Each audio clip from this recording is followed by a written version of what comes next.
See, you did it to me again. Oh, here we go again. Oh my God.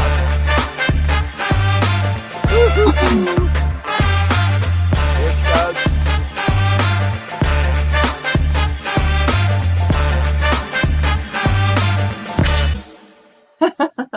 Okay, good morning, Timothy. Good morning, That Maya. gesture is really very uplifting, and Yeah. it's always a pleasure to see you doing it.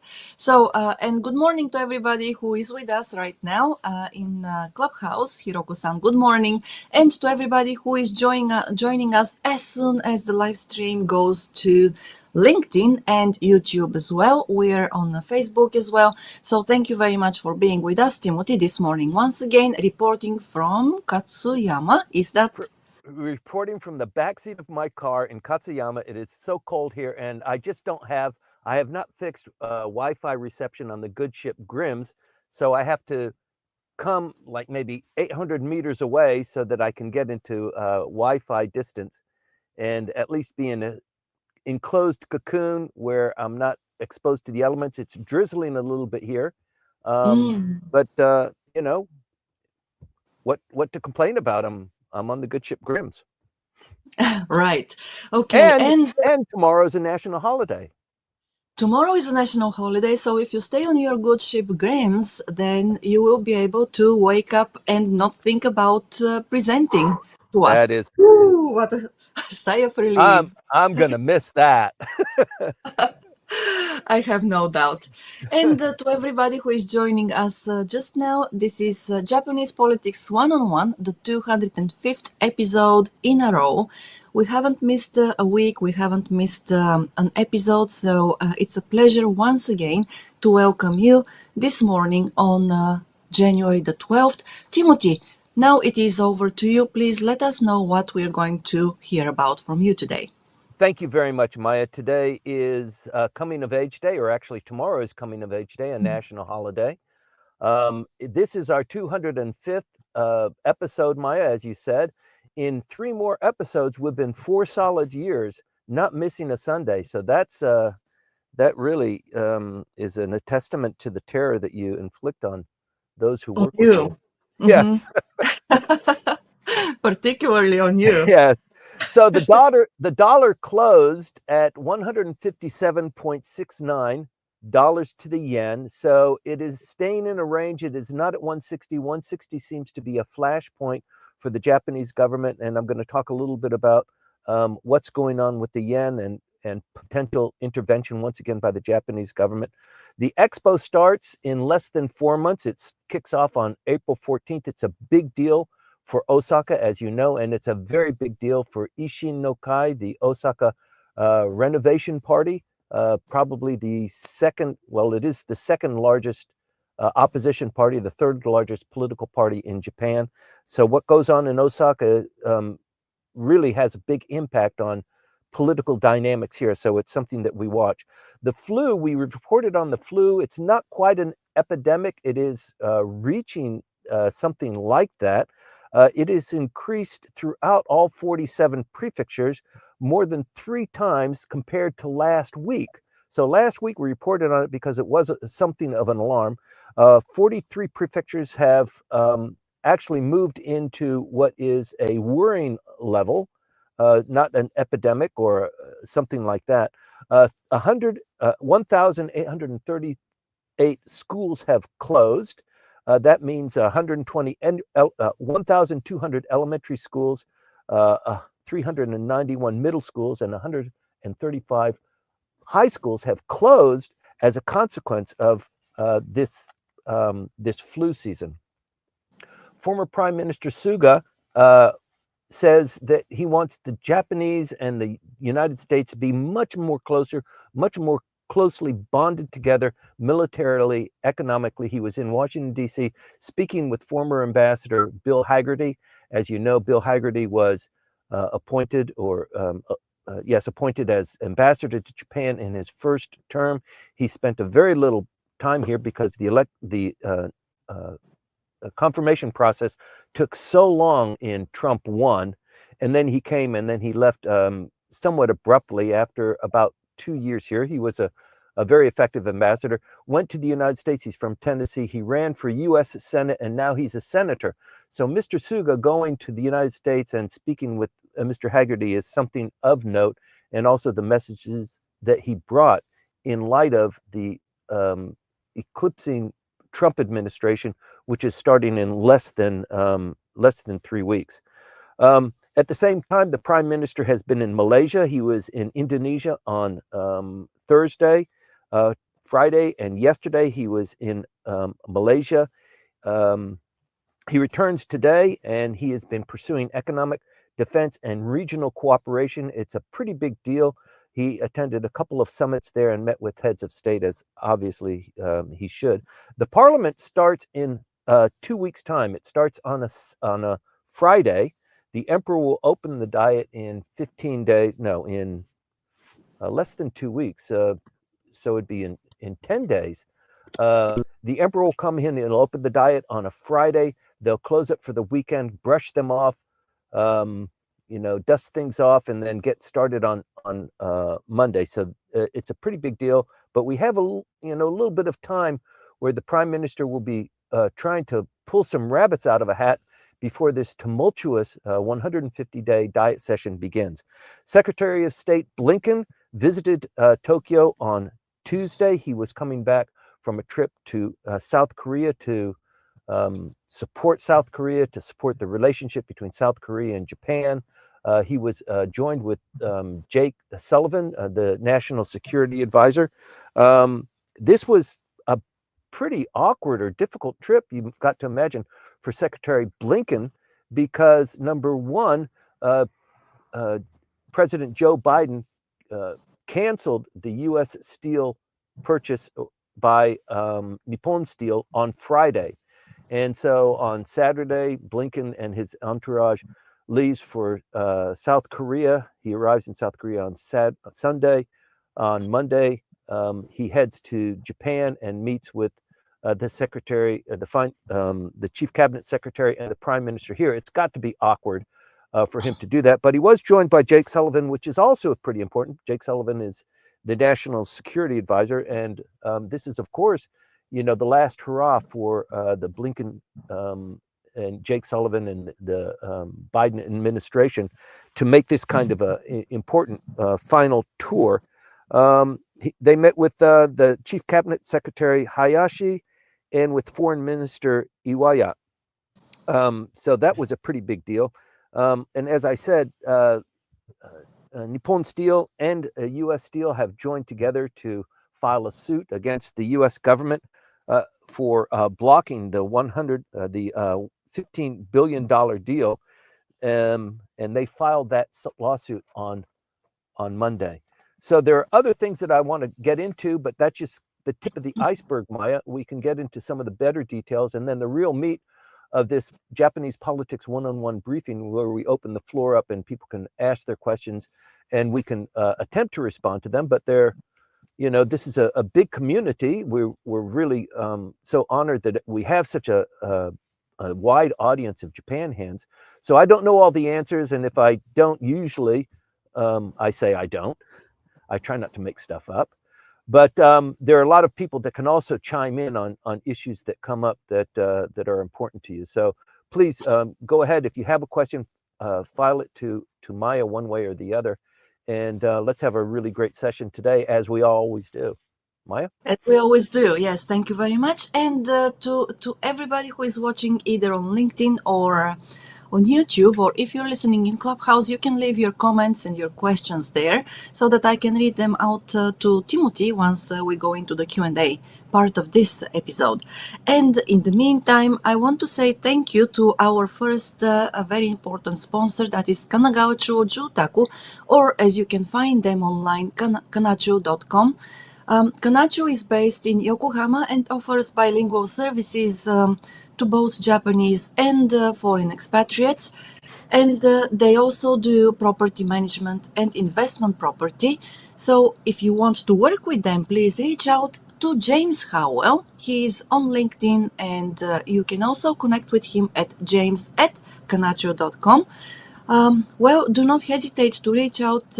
James will talk with you and see how they can meet your needs and customize their services for your needs. Okay, Timothy, now it is over to you. Great. Let's go into the details. Thank you very much, Maya. So, for those of you who are just joining, or maybe you've been here once or twice for our briefings, I'm not a college professor. I don't talk about this from a lecture perspective. This is a business that I'm involved in. I'm in the diet frequently. I'm talking with politicians on behalf of foreign clients. I take their issues, I massage them, and I try and get resolutions to issues that confront them in selling their product or bringing their services to Japan, or there's just a wide range of issues that I deal with professionally. But the thing is that over the long time that I've been in Japan, there are many people that are interested in Japan, but they just get a smattering of how things are working. And so under Maya's kind of encouragement and leadership and demand, we kicked off Japanese Politics 1-on-1 to bring you into what's going on and why politics matters and what's going on now, so that you can more adroitly anticipate what's going to happen and why it happens and what it means. So many people who have been to Japan, not quite Japan hands, disdain Japanese politics because it doesn't mean anything. It's just a race for, who can be the committee chair or the minister, that sort of thing. And there is some of that going on. But there, Maya, I can hear you rubbing your cat or something in the background. Can you mute? Thank you. Sure. Somebody's purring in the background. So we came up with this design to tell you about what's going on in Japanese politics and why it matters. So that's why I go through this kind of theme of what's going on. So the Diet is a bicameral legislature. It has a 150 constitutionally mandated term, which begins on the 20th of this month. So in just less than 2 weeks, it begins 150 days. And we don't have much time left before the Diet starts. And as a consequence of the political turmoil, because the LDP had an election that they lost the majority, and even in a coalition with Komeito, another party, they don't have 51% of the votes. So they have to accommodate and they have to negotiate with the opposition parties. This hasn't been an issue that the LDP has had to confront for 30 years. So 30 years ago, the LDP did have to kind of negotiate with the opposition parties to make legislation and pass bills. For 30 years, pretty much under the leadership of the Abe faction and Prime Minister Abe, who eventually became prime minister twice, the LDP was really able to call the shots, and it can't do that anymore. And as a consequence, it needs to negotiate with the opposition parties. So 30 years ago, there are 15 members in the lower house in the LDP who were in position. They were Diet members at that time. The rest of the LDP members have never had to confront the negotiations and the dynamics of negotiating, dealing with the opposition party and trading with them. They've just been able to be very blusterous and kind of pushing their way around. So it's a different ball game. They're not skilled at it. The opposition party, similarly, is unskilled at having this potential power grab, particularly if they coalesce forces among the three major opposition parties to confront the LDP. So we're entering to that stage now, and that begins in this 150-day diet session. The 150-day diet session is specifically designed to pass the budget for 2026. So we're in 2025 now. The 2025 Parliament passes the budget for next year. So the 2025 budget that begins on April 1st was passed this time last year. So the dynamics are that a couple of things for the Prime Minister. for the prime minister to, and I think everybody knows he's really on his back heels. He's kind of in a defensive position. He can't exude power or prestige as many of his predecessors were, even though Mr. Suga was not a very forceful prime minister. He did have the weight of the LDP behind him. Mr. Ishiba doesn't have that power of personality among the voting public. And since he's with a minority government, I mean, even Mr. Trump was not so enthusiastic to meet him when the overtures began in December of last year. So there are a couple of things that the prime minister must do if he wants to stay as prime minister. And there's a big question there about him remaining as prime minister. But the best call here is that until the diet passes on March 31st, probably there's nothing going to be happening with regard to a vote of no confidence or some sort of a challenge to his authority. The number one thing that the diet must do within the first term of the diet is to pass the budget. So that's a very big deal, and it will involve a lot of energy and a lot of horse trading. So for the prime minister to be successful, number one, he has to make sure that the budget is passed, because if it doesn't I mean, it's going to pass on the 31st, but how to get there, how many horses you have to trade, and how much nose you have to cut off to get to that finish line means that the LDP with Komeito, they are lacking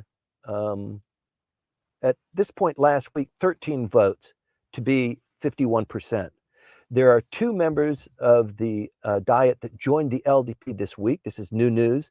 So they need not 11, but they don't need 13. They need 11 members now, but it's the same thing. They just don't have enough. They have to have some sort of an accommodation with one of the opposition parties, or alternatively find 11 members of the parliament who will vote for them or vote with them on different pieces of legislation. But it's not a very stable way to do things. What you want is a partner that is reliable, that you've given them some sort of assurance that their pet projects will be passed, but you need them to join you so that you can pass the budget, you can do other things, you can pass legislation. So they'll get what they want, but they have to give up some things because the LDP wants other things too, and maybe they might even get a cabinet position as a consequence of that. So that's a lot of the horse trading that's going on there. The prime minister must pass the budget in a nice, consistent way by March 31st. The second thing that he absolutely must do is have some sort of a working relationship with, thank you for that, a working relationship with incoming President Trump. That hasn't been going too well. Akie Abe, the wife of former Prime Minister, deceased Shinzo Abe, visited Mar-a-Lago and had dinner with the president-elect and his wife, and brought a message, can you please meet with Mr. Ishiba? He's dying to meet you. He's a good guy, and he brought you this gift. And Mr. Trump gave a gift and gave her assurances. Yes, I would like to meet with Trump. This is a critical issue for Mr. Ishiba. For other former prime ministers, it was a little bit easier for the United States president to meet with the Japanese prime minister. But right now, since Mr. Ishiba, for a couple of reasons, not only the fact that he's representing a minority government, so he doesn't have the full power of the House to do that, but the opportunities for the prime minister to actually meet with the president-elect are very narrow. So he's not going to be able to meet with him before he becomes president on the 20th, which is always a Monday. Donald Trump will become president on the 20th of this month, and then the diet opens on the 24th. So it's very unlikely that Mr. Ishiba will meet with the president before the diet starts. And once the diet starts, he's not going to be able to meet with the president. So the game here is that he's most likely going to be meeting with the president of the United States in February. There's one 3-day weekend where he could fly to the United States, he could meet, and then he could be back. And the diet is going to be very contentious, as I've alluded to, until March 31st.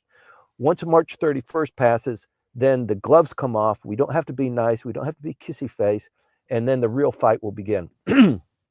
So the third thing that the prime minister must do in order to remain in power, the first is he needs to pass a budget. The second is he needs to have a workable,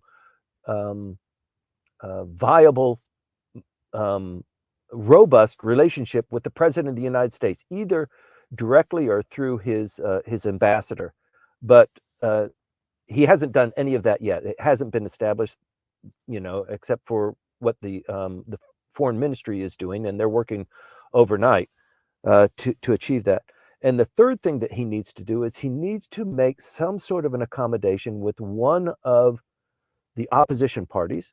So there are three major ones that satisfy the criteria of having at least 11 members, so that when they vote with the LDP, it eclipses the 51% and they can start passing legislation.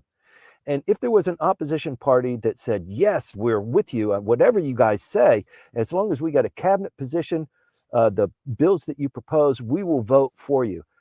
There's nobody there. Nobody wants to do that. The Constitutional Democratic Party is the largest. It has 148 members in the lower house. They have, under their leadership of Mr. Noda, have said, we are opposing the government. We want to kick them out. We want to just a minute.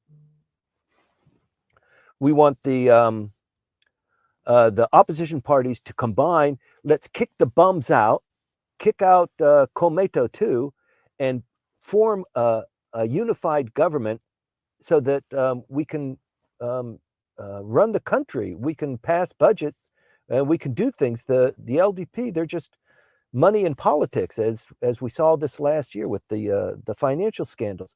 So he's trying to do that. So the Constitutional Democratic Party is not really open to be cozying up to the LDP. The second one is Ishin, the Osaka-based political party.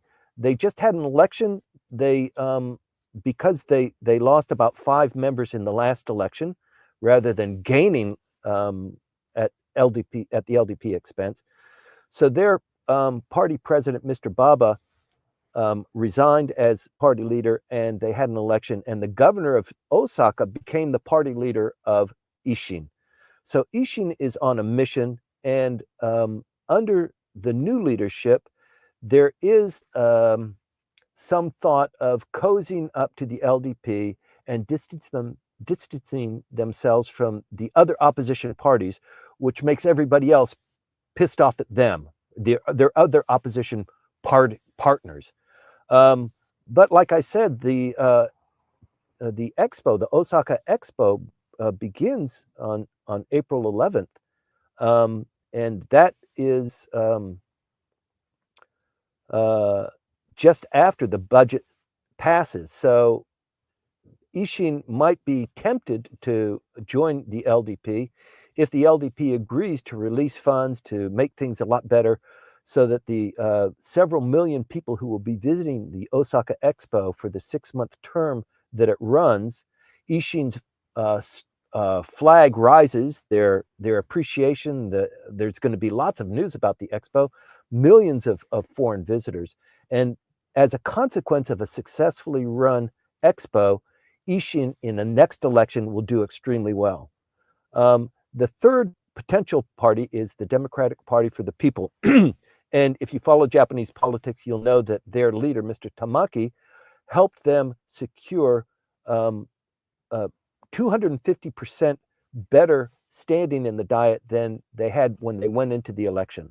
So they stand at 28 members of the Diet. They started with, I think, before the election, about 8 or 10, and now they're at 28. So they did extremely well. He ran into a little bit of a kerfuffle. They were newspaper reporters caught him coming out of a hotel and having a flirtatious arrangement with a a former actress, and it hit the paper. So what he did was he politely bowed out and he says, I'm not going to be the party leader. Let's give it to somebody else. I atone for my sins, and I'll take a brief hiatus. So he starts back in mid-March, right before the budget passes. So he's not out. He's a very powerful, very charismatic leader of the Democratic Party for the People. But since they have 28 members, they are also viable suitors for the LDP. So during this period of time, since we passed the supplemental budget until the diet starts on the 24th, there's this period of time where the LDP and all of the opposition parties are having a lot of different meetings. The LDP is meeting with separate opposition party meetings. The opposition party meetings is meeting with separate opposition party meetings. What are we going to do? Are we going to kick their butts? Are we going to join forces? Or is there going to be somebody that betrays us and joins the LDP just so that they can have those 11 additional votes and then pass the budget? Because if there is somebody that joins the LDP, everybody else, it doesn't matter. They can railroad all of the legislation that they want, and there's nothing that anybody can do except complain. Maybe put a no confidence motion against the prime minister, against the LDP, but it's unlikely to carry the votes. So it's a real bind for the prime minister. It's a pregnant time for the opposition party. It's a good time for the LDP, for Komeito. And also, by the way, Komeito is beginning to scratch their head a little bit and wonder, we've been with the LDP and helped get them the majority of votes for the last 30 years. I don't know if it's such a good deal anymore. We are, the name of our party is the Clean Government Party, and it doesn't look like the LDP is very clean, and we are being besmirched as a result of that. And most of our members are elderly. We're not getting a lot of new members, and so our numbers are just beginning to decline. And as a consequence of the last election, we can see that the power of our votes are not as cohesive as they once were. So maybe if we get a great overture from one of the opposition parties, we leave the LDP, and that makes them even weaker, and we join one of the opposition parties or one of the opposition party coalitions. And so the dynamics are just very, very rich right now. And that's what we talk about pretty frequently here because it's Japanese politics. So we've got 19 weeks from April 1st until July 10th. So the diet session will end on July 10th. So assuming that the budget is passed on April 1st, we go into a different phase of Japanese politics. The period between the diet opening, when the emperor opens the diet, until March 31st is past the budget. There will be some bills that are passed, and there's other legislation and other actions that are going on within the diet, but the number one thing is passing the diet. That's 6 weeks that we have from January 20th, 24th until March 31st. Then we have 19 weeks where the diet is still in session, excuse me, and then the election of the upper house. So a lot of energy is being devoted right now to the upper house election. We just finished a lower house election where the LDP got creamed. It lost its majority, and what the opposition parties are thinking of, we can have a repeat of that. If we defeated them in the lower house, let's defeat them in the upper house too. And if it's at the same magnitude, that means the Democratic Party for the People, if they increase by another 250% in the upper house, they're going to be a force to contend with. So there's a lot of horse trading going on here, and they've got a lot of time to do it. In the meantime, what happens after April 1st is anybody's bet, but whether it goes forward with the prime minister without having an election, just the LDP deciding we don't need this prime minister. He's taken us as far as he can. We have a new president of the United States to deal with. Let's put somebody else in who can, if we're going to have an election, let's not have it under Mr. Ishiba because he didn't do very well for us the last time. let's have a new prime minister, let's have a new secretary of state, let's have a new secretary general of the LDP, and let's move forward on that. There are a couple of contenders there, the most obvious one being former Prime Minister Mr. Kishida, who is very quiet. He's in the background. He is one of the coalition partners that helped elect Prime Minister Ishiba, together with Mr. Suga and a couple of other heavyweights. So that coalition continues. But in the meantime, the people who ran, there were 9 contenders for the LDP presidential position. And those individuals have not disappeared. They've been somewhat absorbed, but Sanai Takaichi is hell-bent to become prime minister. So she's having her study group. Takayuki, what's his last name? From Chiba. Can you help me there, Maya? Takayuki. Kobayashi. Thank you. He is also in study groups to run again for the prime ministership when that opportunity comes up. But the LDP is just in a very, very delicate period right now. So you have to watch many of the things that are going on in the background and see how they go. For example, passing legislation. It is strange to me that with everything else going on in Japanese politics and in the economy, probably one of the critical pieces of legislation that are coming up that will get a lot of heat and a lot of light is the change of, or the option for a married couple to select a dual purpose name or to keep their own name. So under Japanese law, when you get married, you're supposed to take the name of your husband because of the koseki system. And they need legislation if they're going to change that. The opposition parties came up with a proposal to do that in 1996, and they've been promoting that, and it's reached a bill proposal that's always been shot down by the LDP. Now with the LDP kind of out of power, that means when they're out of power, they don't have 51%, and they can't select all of the committee chairs. So some of the committee chairs go to some of the opposition parties, and one of the opposition parties received the chair for judicial affairs, which guides the distribution of name changes in legislation.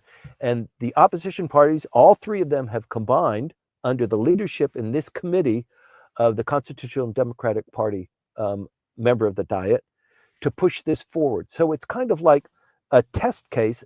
Can the 3 opposition parties defeat the LDP's opposition to change the law and show everybody, how much they care about the citizenry, and how important this name change is to the opposition parties, and it's not to the conservative LDP, and we're the ones for you. So it's a real test of what's going to happen there. There's also the taxable income level.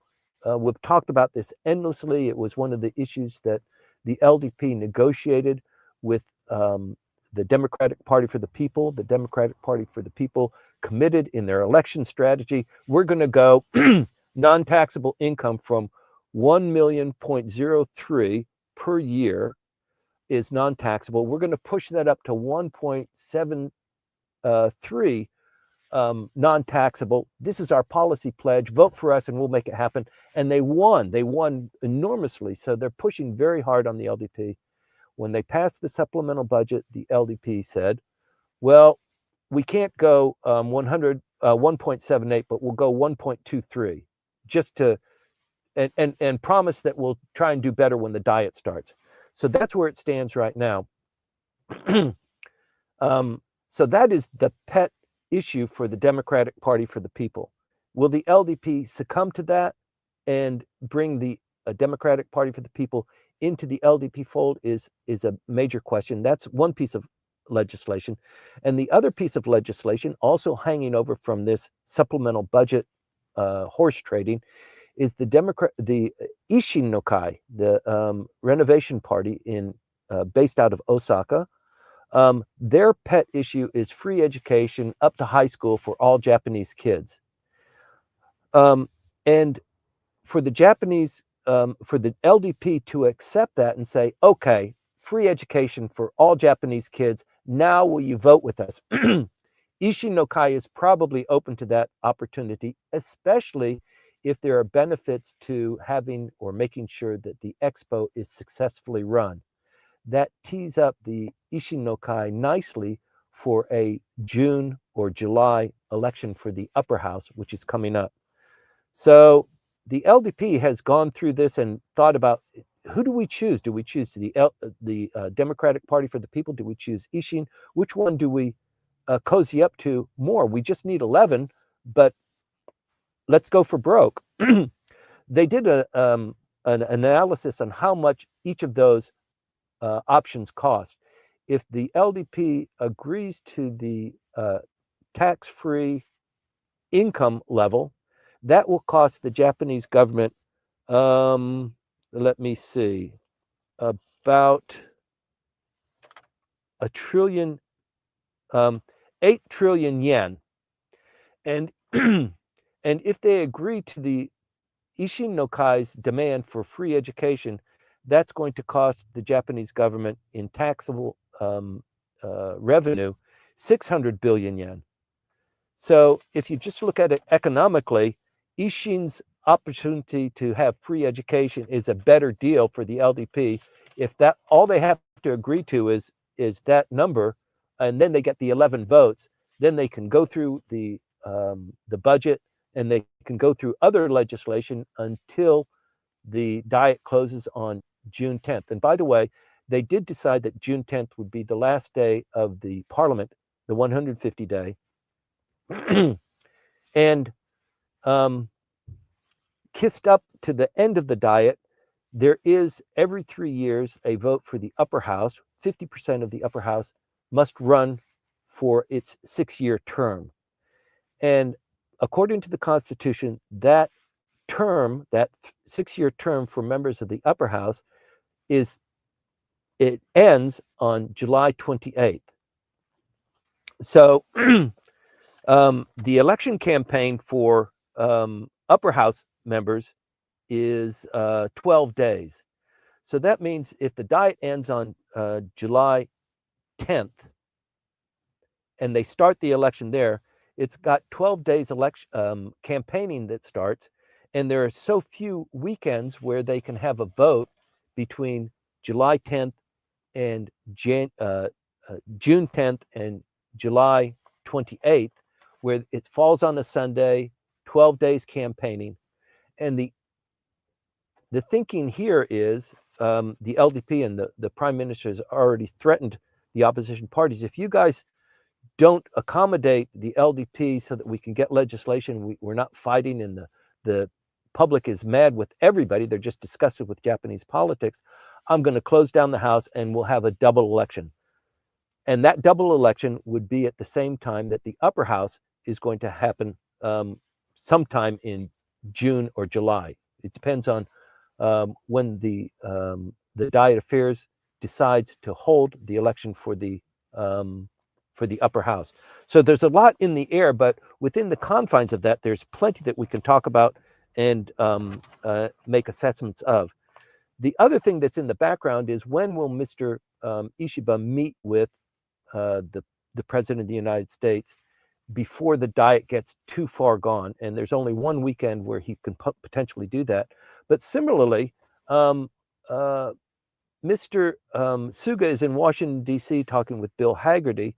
Mr. Moriyama, who is the Secretary General of the LDP, was in China talking with Beijing officials to put the president of Xi Jinping together with Mr. Ishiba in close order. Not right away, but as soon as possible. You might remember that there was a state visit that was planned just as COVID was breaking out. So it's a long time for the state visit to happen. And given the dynamics between Japan and the United States and China and South Korea, North Korea, that sort of thing, the number one thing that the prime minister needs to do is form this relationship with the United States and with the president of the United States. But also there's this courtship going on with with China as well, which is, I mean, I guess to be expected. It's Japan's largest trade partner is China. It's in the region, and it's a dynamic authority in trade and investment, in military. There's a lot going on there. So will he meet with Xi Jinping before he meets with Trump? And can they use that as a kind of a leverage? There's so much anticipation going on here in Japan that when Mr. Trump succeeds into office, there's going to be tariffs imposed on the Japanese automobile industry, and it really has caused a lot of concern. So plenty to watch there. Let me see, going forward, and I know this is pretty deep in the weeds, and I apologize for that. Let me see, we've talked about the budget. Once the budget passes, can the LDP secure enough commitment from whoever it is for whoever it is that they've kissed up to? Once the budget is passed, will they remain committed to the LDP until the end of the Diet session? Like I said, there's like 19 weeks there, and a lot can happen. And right now, Mr. Ishiba has not been tagged or weighted down with any political scandal. It almost always happens when the prime minister first assumes his role. Within a very short period, certainly within 2 months, some unexpected scandal erupts. He has to fire somebody. It's in the press. He looks bad. His approval rating goes down. In Mr. Ishiba's case, he has escaped that. There hasn't been any huge political scandal. But at the same time, his approval rating is really beginning to tank. People are not that enamored with him. So let's see how that works out for the prime minister. But the big deal here is passing the budget and then working towards the upper house election. And, the outcome of the upper house election could define further the decline of the LDP in Japanese politics. Like I said, 30 years, it's always been the LDP. It's always been understanding factional dynamics, who's got the biggest faction, who's the head of the faction, how are they managing how many ministers of state each faction gets. But it's a completely different ball game now. It's been unlike anything else that we've seen, and this dynamic will really come to the fore as we approach passing the budget.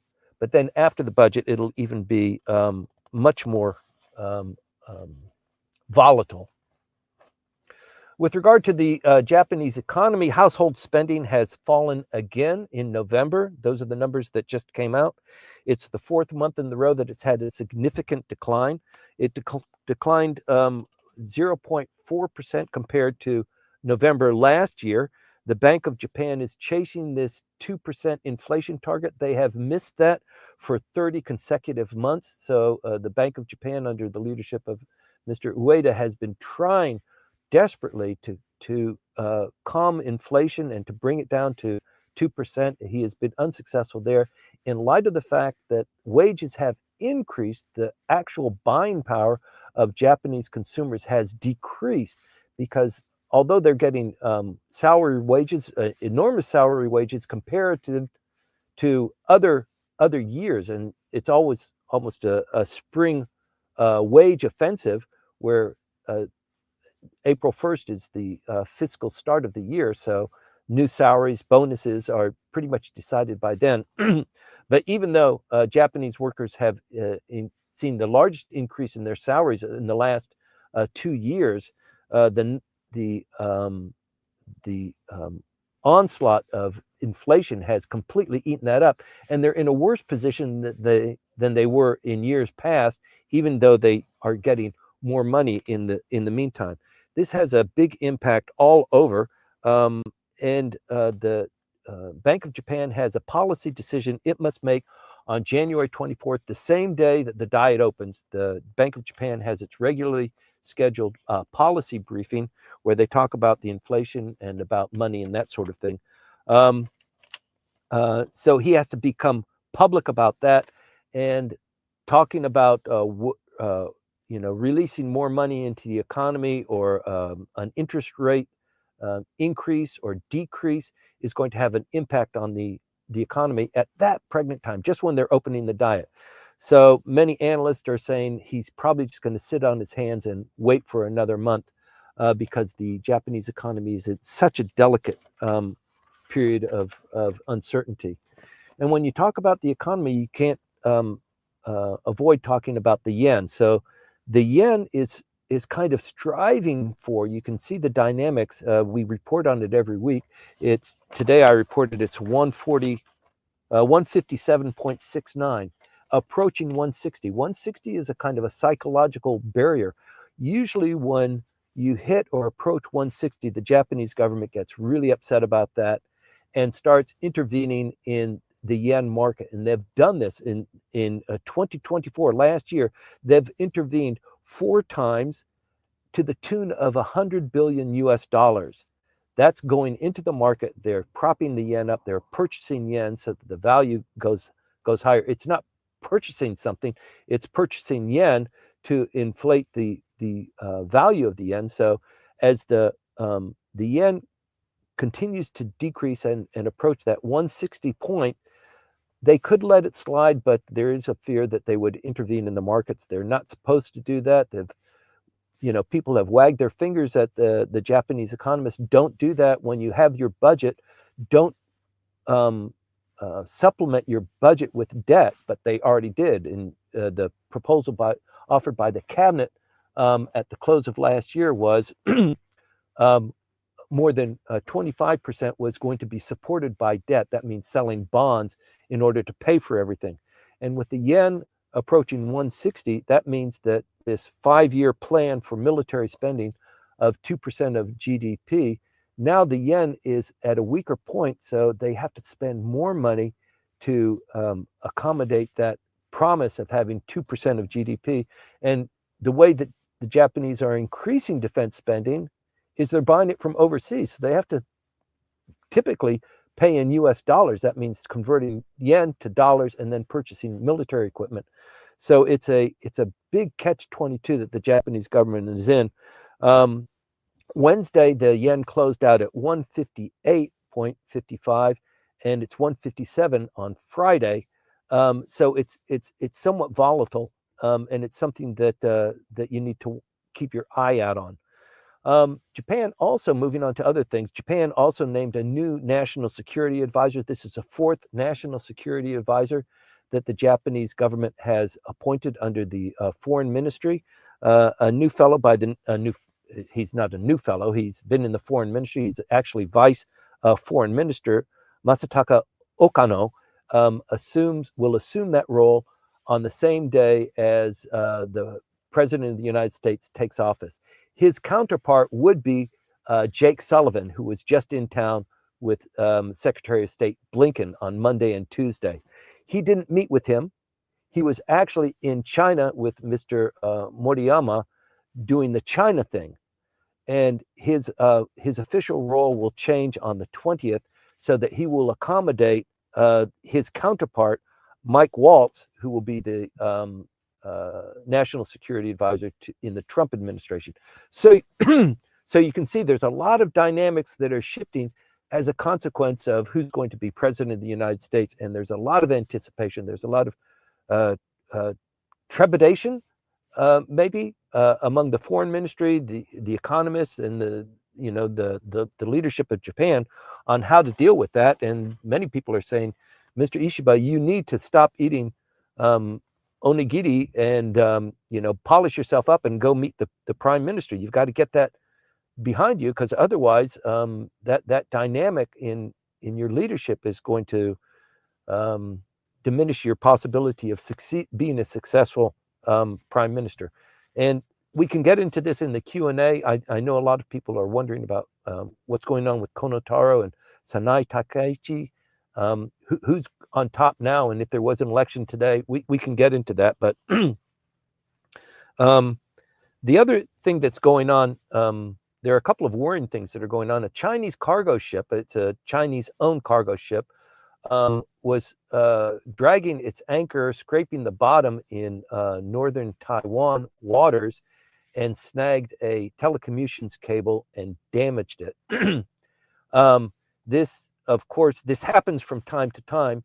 It seems somewhat suspicious, given the aggressive nature of the Chinese warships and aircraft around Taiwan, and all of the aggressive posturing. And that also explains why the United States and like-minded countries are always in Japan. They're forming alliances. They're doing training exercises. There was a report the other day that the United States has identified there's not enough airplane hangars in Japan, in Okinawa, to accommodate the potential for kinetic action from China towards Taiwan. So more money needs to be spent, more investment, and we've got the same issues with Okinawa. Okinawa is, the number one base for U.S. forces here in Japan, and there was an incident there where, of course, the Okinawan government is once again mad at the United States for being there, and the agreement between Japan central government and the United States to remove the majority of the Marines from Okinawa to Guam. It's just a very volatile mix.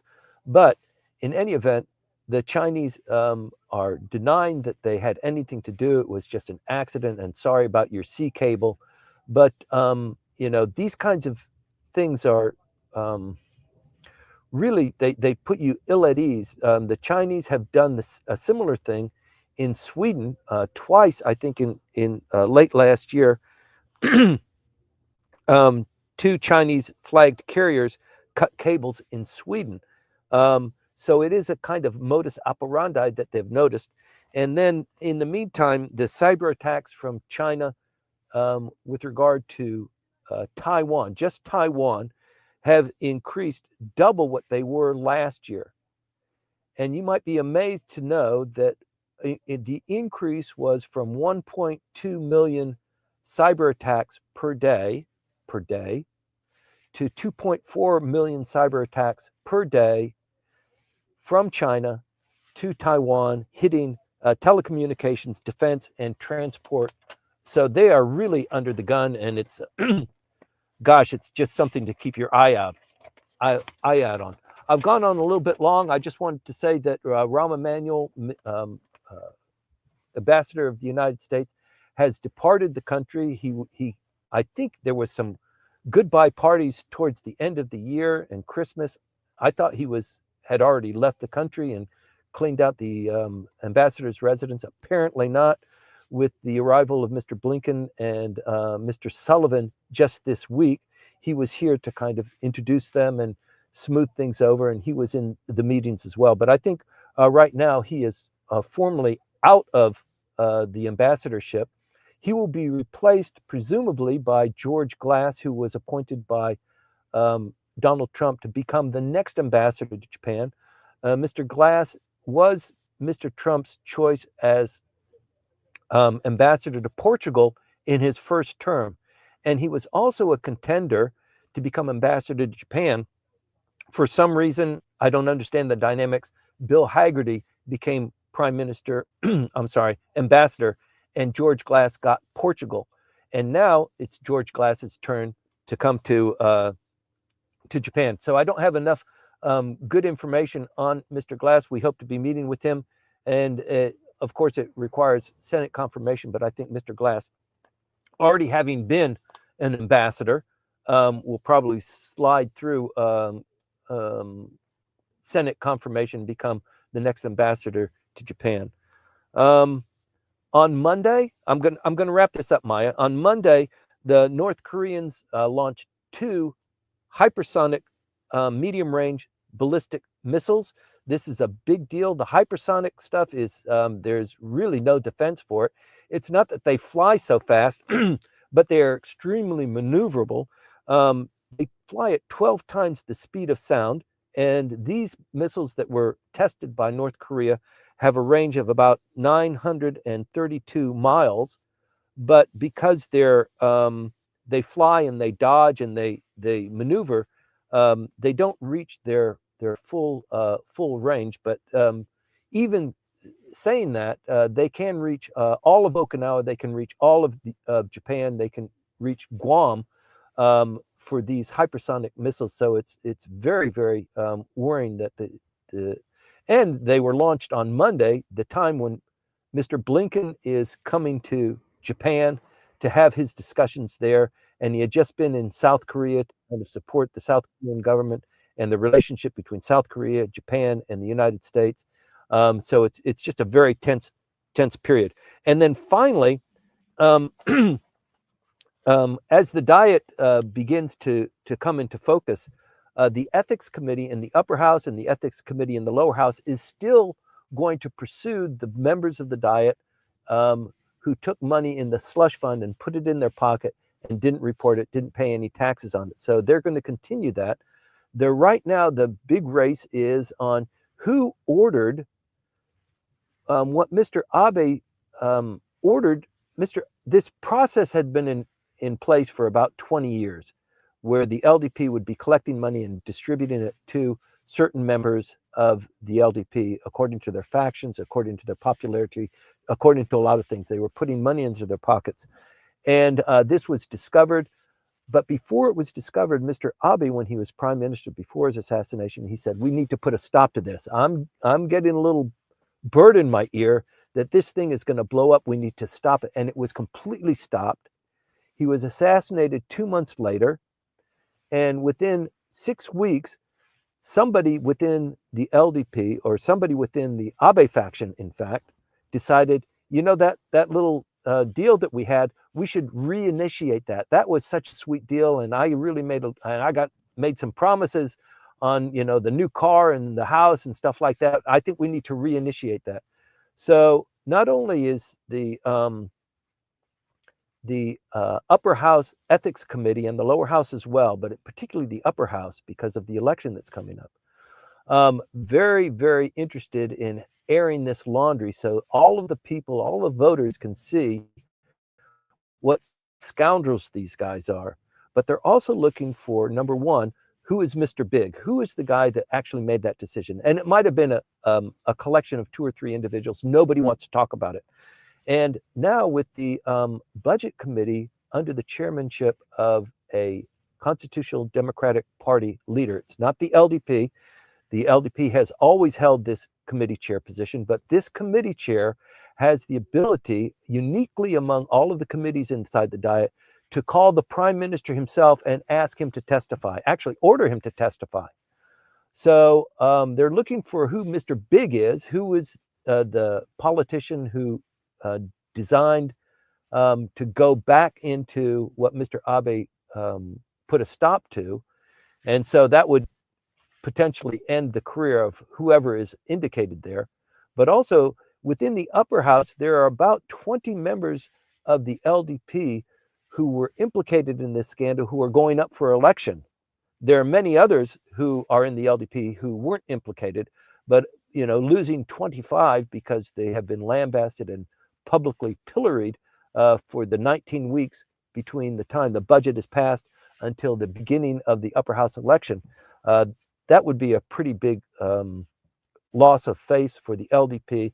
And also, if they're losing, that means somebody else is gaining. So that means the opposition party is growing in force. So if, in fact, we are not successful, or the opposition party is not successful in toppling the LDP within the upcoming Diet session, depending on how that upper house election goes, and in particular, if there's a double election and the LDP loses further, it could win better.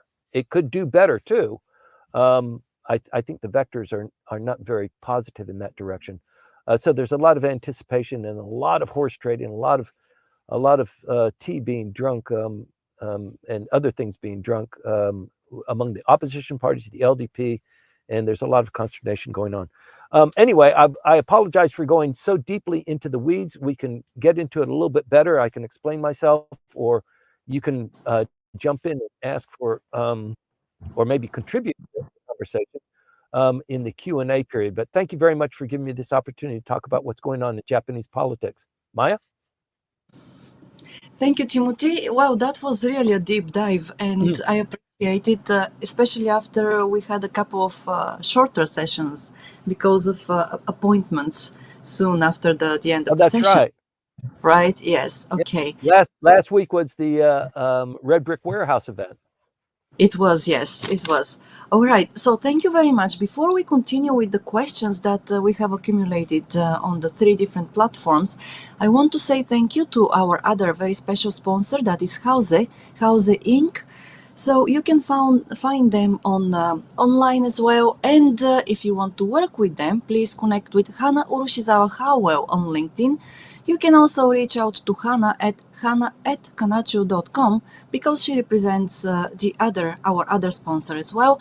So Houze offers bilingual services in custom home design, construction, and renovations. They also do commercial building construction. And once again, if you have any projects in mind about doing any of these things in the Kanto area, please reach out to Hana, and she is available at hana@kanachu.com or on LinkedIn. You'll find her contact details in the description of the YouTube video as well. And with this, Timothy, I want to really go through the questions we have. As always, I will go in chronological order, the order of receiving those questions. And today, once again, I want to say thank you to Byron Johnston very much for coming so early, yes, and giving us, his question and comments as well.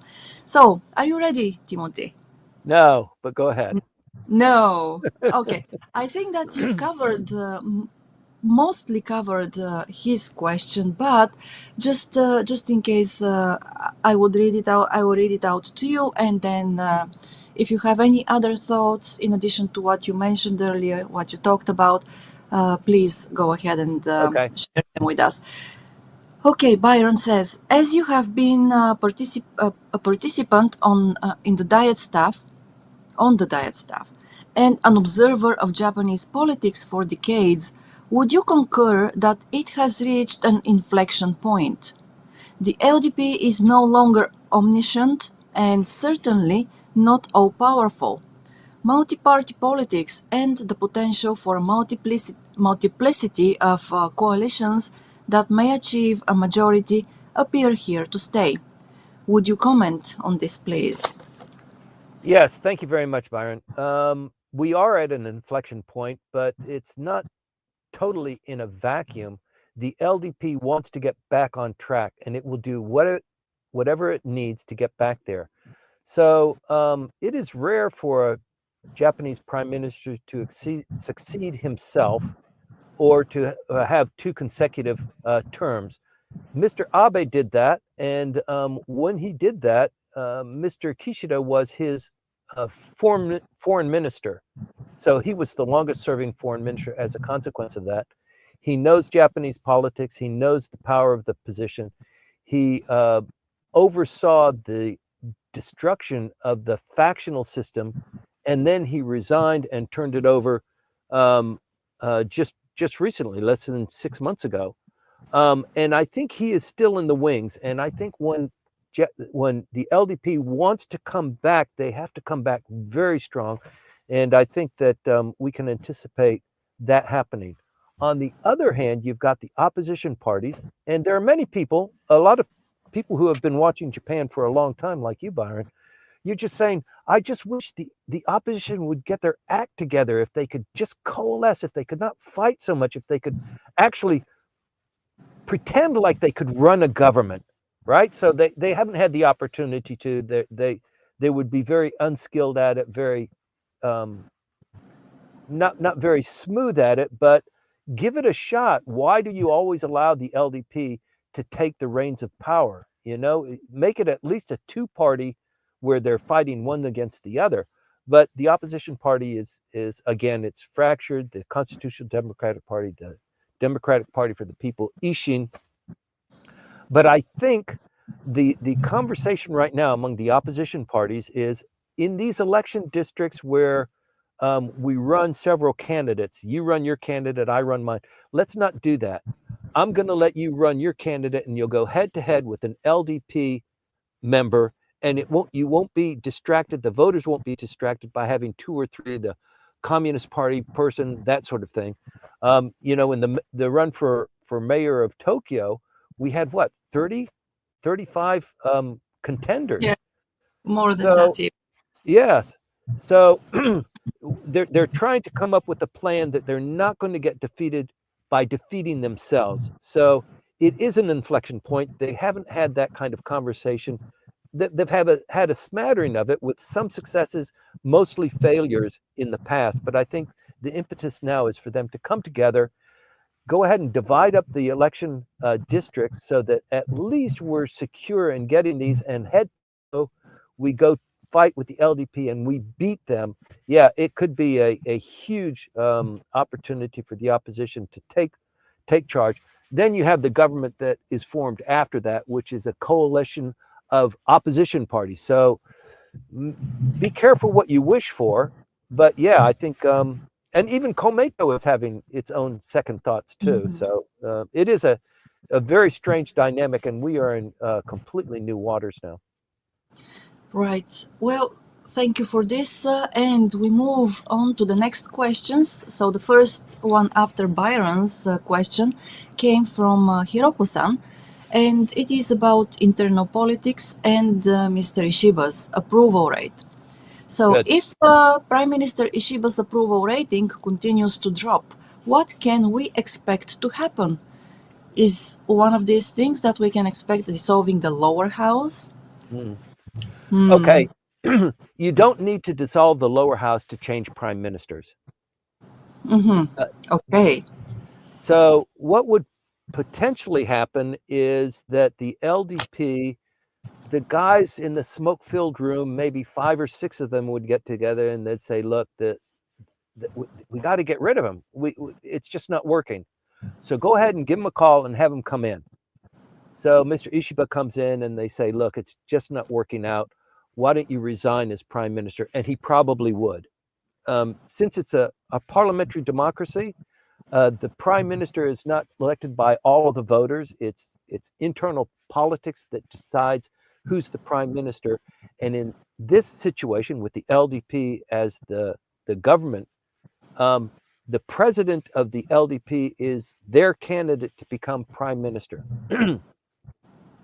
So what would happen in a logistic way, and I hope this isn't getting too deep in the weeds, the LDP would say, please resign as president of the LDP. And then we're going to have an election of who's going to be LDP president.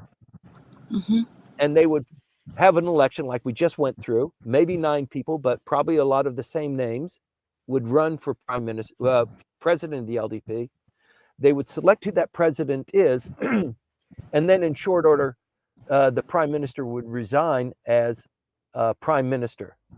You don't have to close down the house, but the Diet selects who the prime minister is. So there would be an election within the Diet where the upper house would vote for the prime minister, the lower house would vote for prime minister, and he would be selected among his peers to represent all of the Diet members. And what you're supposed to do, excuse me, is if you become prime minister, you're not supposed to be representing the LDP, or you're supposed to be representing all of them. So you're not really supposed to be president of the LDP anymore. You're supposed to represent all Diet members. And I think, I don't think Mr. Kishida resigned as president of the LDP while he was prime minister, but typically that's what you're supposed to do. So that's what would likely happen. They wouldn't want to close down the house, although that's the other way to do it, is that you would close down the house, everybody resigns, the prime minister resigns, he has to run for office again, the people vote for the members of the parliament, they come together, and then they vote again for who's going to be the prime minister. But I think the shortcut would be the LDP would come together that say, look, we don't want him to be the president of the LDP anymore, have a presidential election, then he would resign under agreement, and the Diet would elect a new prime minister. Great. Okay, thank you for that. Moving on to the next one, once again from Hiroko-san. So she writes, Mr. Elbridge Colby, a nominee for the the Undersecretary of Defense for Policy, answered in the interview on TV that Japan must increase its defense spending to 3% of GDP to better address regional security challenges. What are your thoughts on this? I think it's accurate. I think it's accurate for a couple of reasons. Number one, although Japan is struggling to meet the commitment that was made by Mr. Kishida and Mr. Abe to the United States to increase defense spending from 1% to 2%, um, it's it's been hard. They really haven't figured out how they're going to pay for it. And in addition to that, the weakening of the yen means that it takes more yen to meet that demand. It's sucking in more. So it makes it even more difficult. But what we've noticed is that it doesn't approach the critical mass. They have to have a critical mass in order for them to be a powerhouse that contributes to the same level as other like-minded countries. So the Australians are in, the Brits are in, the Italians are in, the United States, of course, is in very deep. But you've got other like-minded countries who militarily are joining in Japan, helping supplement them. And I think the idea is long term, Japan needs to be the stable, powerful ally that the United States can rely on. Without the United States, we've got President Trump, make America great again. That means a focus on the United States, not so much being the cop for the entire world and being the diplomatic arbiter for all of these things. Focus on the United States. So that means our allies, carry your own weight, do more of it. And I think that's unavoidable. And I think, yeah, 3% is pretty heavy, but I think the realities and given the regional complexities, it's probably accurate. Right. At the same time, I wonder how much other countries, other allies here in this region spend on their defense budget. What's the percentage of their GDP spent on defense? And I haven't looked into it. Probably I should look it up. And it's going to be an interesting comparison, I believe. But at the Well, same time, yes. I think before we finish our briefing today, you'll probably have one of the audience members who is very well connected probably shoot you a note and say, this is the percentage of, Vietnam and North Korea, South Korea. You'll probably have that come up. Australia as well. Australia, we want to, it's interesting to know that as well. Probably yes, and I'll be grateful for that so that we can see some figures. But also, I think that, this urge to up the budget, the defense budget from 1 to 2 and then to 3% comes at a very difficult point of time. And then the next question actually comes from somebody on YouTube called NPR, and they write, the real value of salaries has decreased. Do you think that, just a moment, okay, do you think that the Bank of Japan will try to remedy this in any way? Because the salaries, the value has decreased, and also the Bank of Japan is dealing with a very weak yen. The country as a whole is dealing with a weak yen. And at the same time, we have a declining working force here, difficulty, of getting talent in big numbers. And at the same time, there is this Population. urge, yes, this urge to actually increase the defense budget against this background. So the answer to that, I mean, there are a couple of ways to look at that. Japan, every prime minister has been searching for a new industry. Japan needs a new industry. Automobile industry supplements and supports the Japanese economy. There's no question about it. Japan sells cars and builds cars in other geographies and brings the revenue back home, but the Japanese automobile and parts supports the Japanese economy. If it wasn't for the automobile industry, Japan would be, I mean, it's already slipped to number 4 in GDP. I think Germany has overtaken Japan now.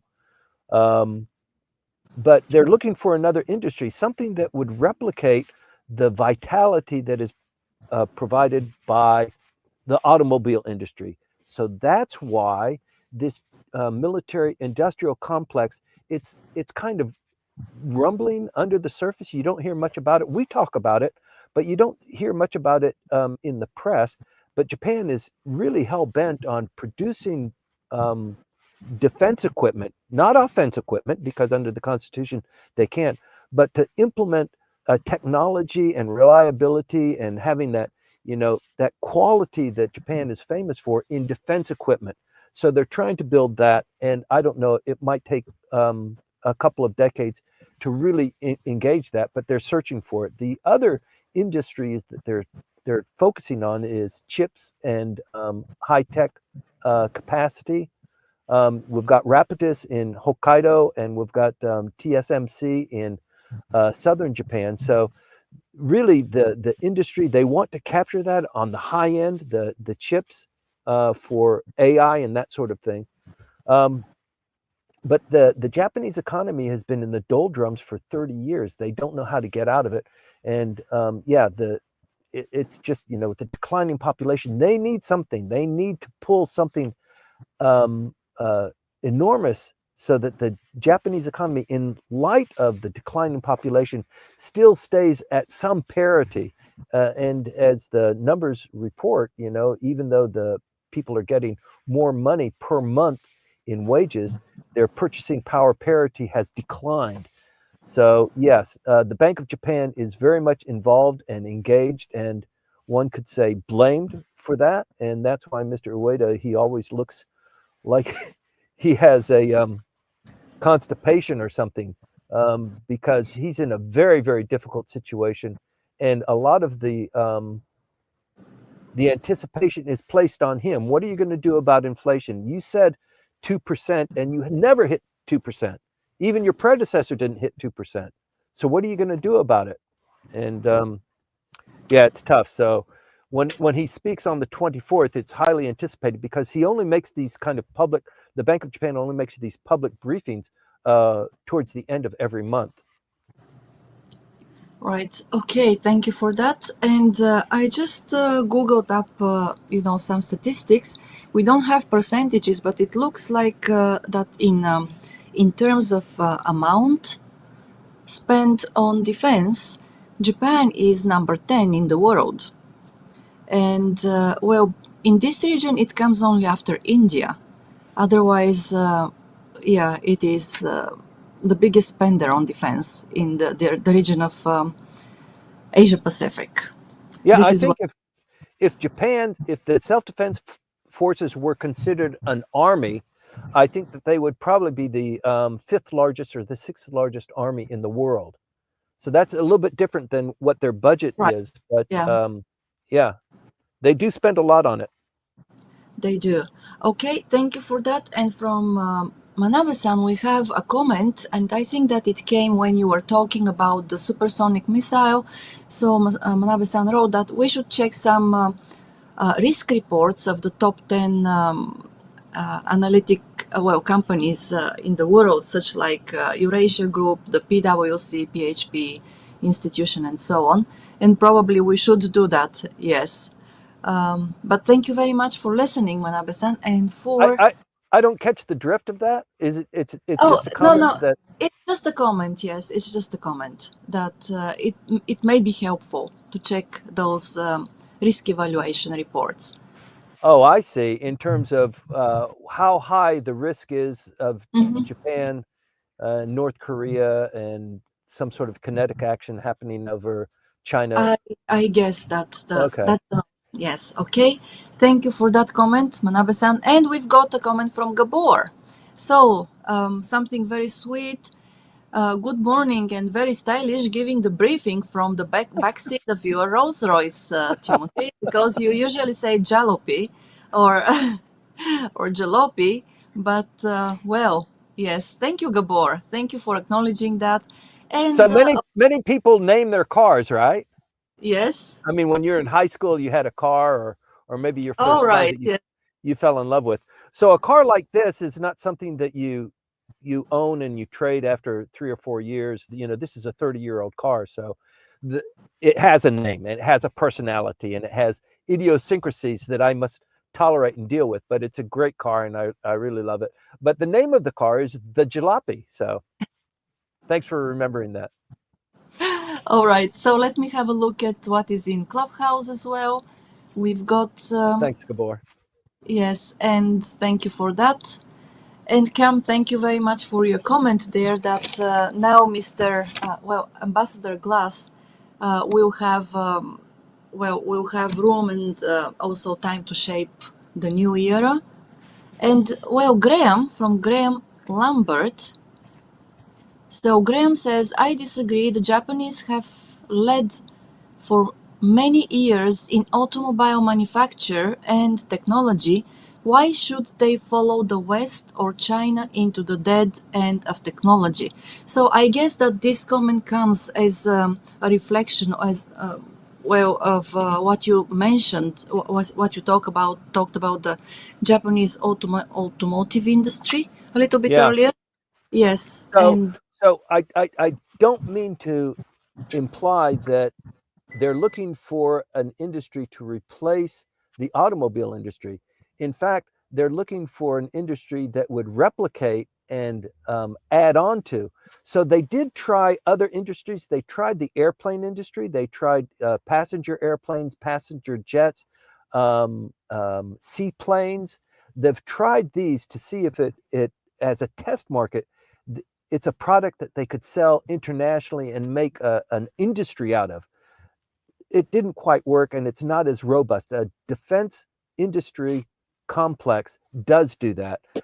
Chip industry does that. So AI is potentially like that. So something really big. They're looking for a big win. And I think with AI and with chips, I think Japan, give it 10 years and it will be back on top. But they do have the problem with the technologists and the people who are running the machinery and thinking up the algorithms and things like that. I mean, the declining population is a worry, and the Japan's stance on immigration probably needs a bit of a rethink. right, yes. Okay, thank you for addressing this as well. And there is another comment here. Just let me have a look at it. Yes, okay, Cam. Thanks, Cam. Yes, what do you think of Nippon lawsuit against Biden over the blocked deal Who's that from? from What Cam? lovely what lovely grenade is that from?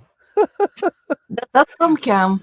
We Thanks, accept Cam. them. Yes, So we. so to people in our audience who don't know, there um, when you do a deal, an M&A deal like this, but kind of especially like this is a big deal.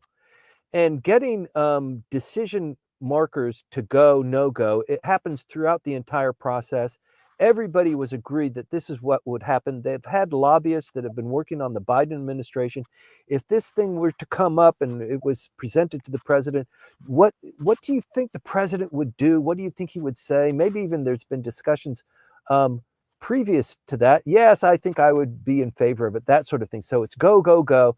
They finally get to it. They were supposed to decide by the end of the year on the transaction, and they spend enormous amounts of money. The lawyers' fees alone, the amount of documents that are produced, the due diligence, it's just enormous. And so both parties were in agreement. Nippon Steel says, I want to buy US Steel. Are you guys good? Yeah, we're good. Would like a little bit more money. Okay, here's some more money.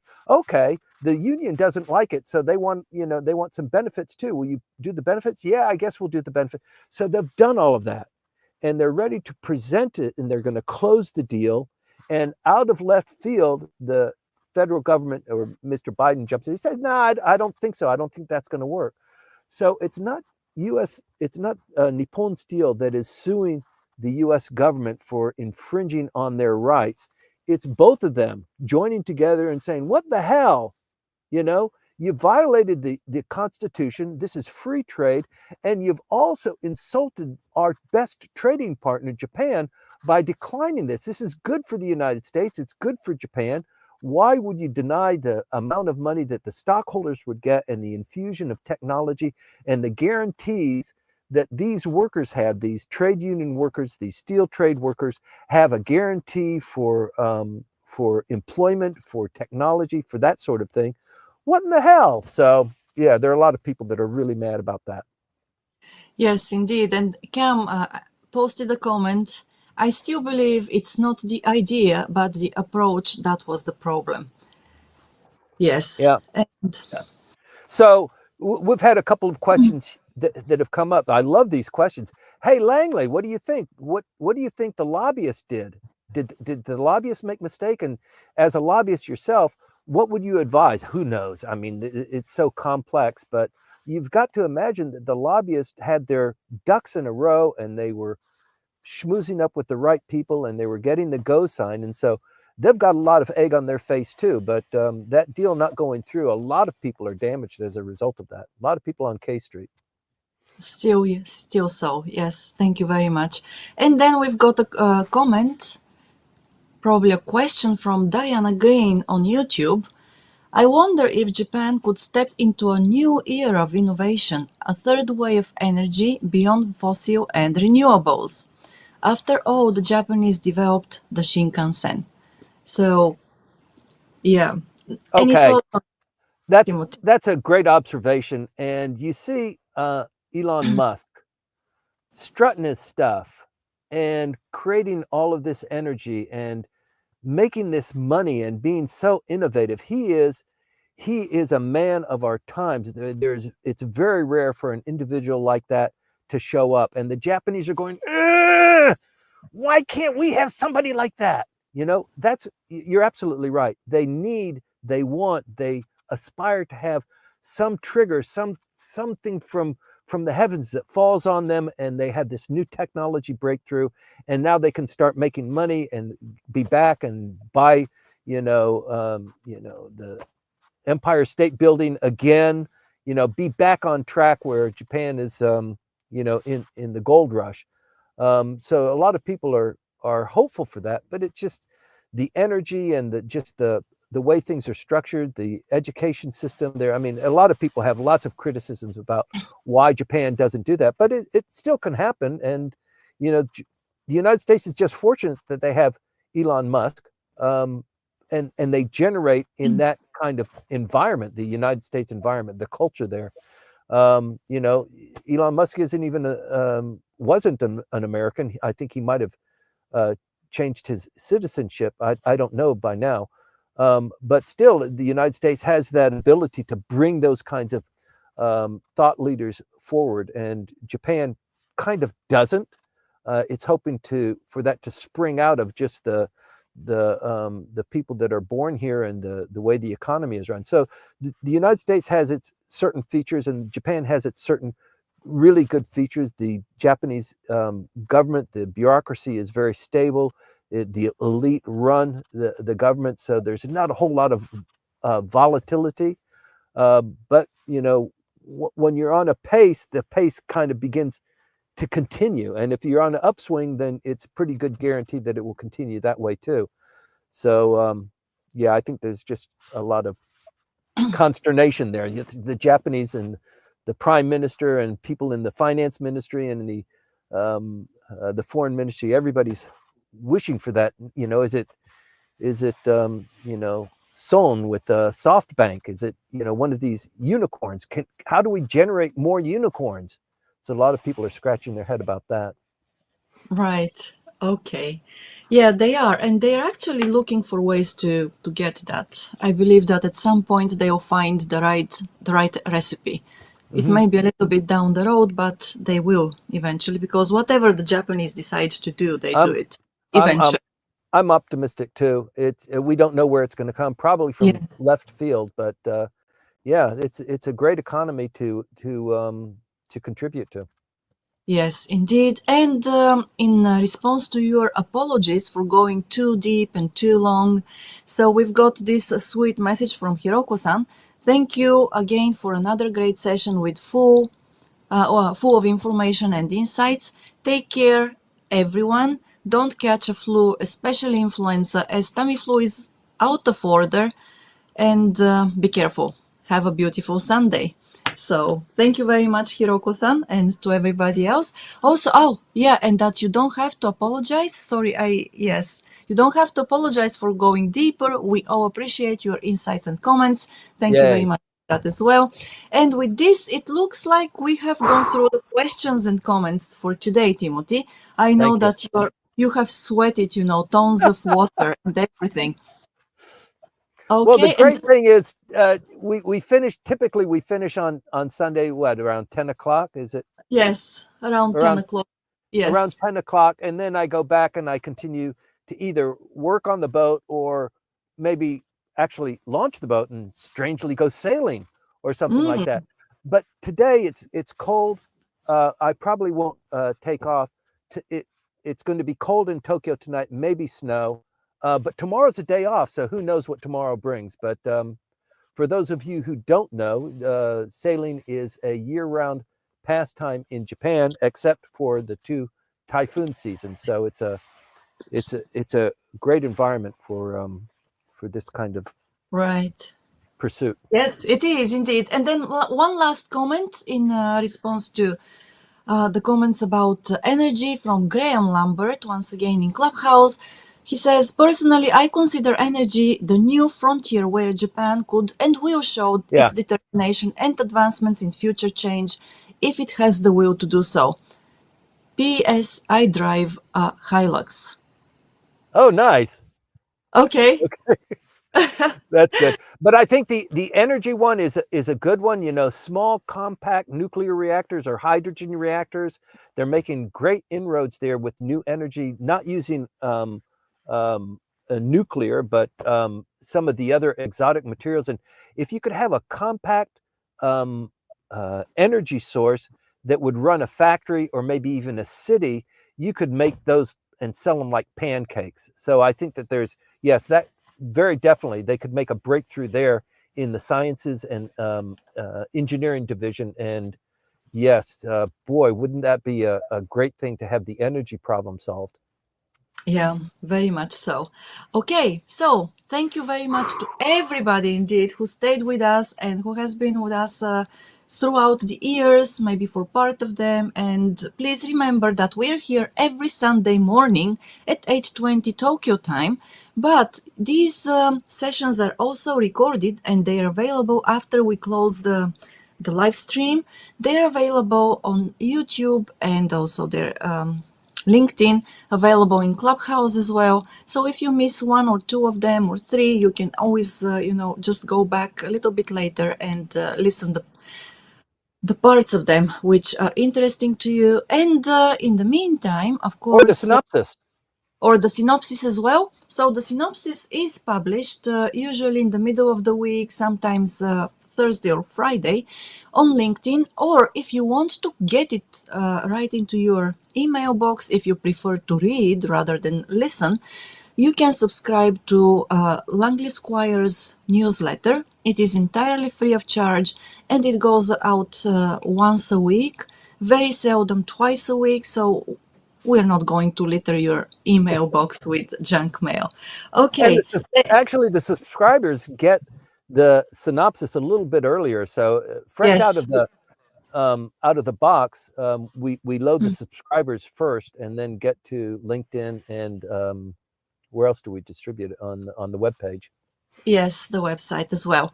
Okay, and once again, a big thank you to our two sponsors, Kanagawa Chuo Jutaku, James Howell, and Houze Inc. and Hana there. Please consider them if you have any projects in the real estate area. They speak Japanese, they speak English, and we have worked with them. We can guarantee that they'll do their best to meet your needs and customize their services, especially for you. Great. Thanks a lot. Thanks, everybody. Thanks, Maya. Thank you.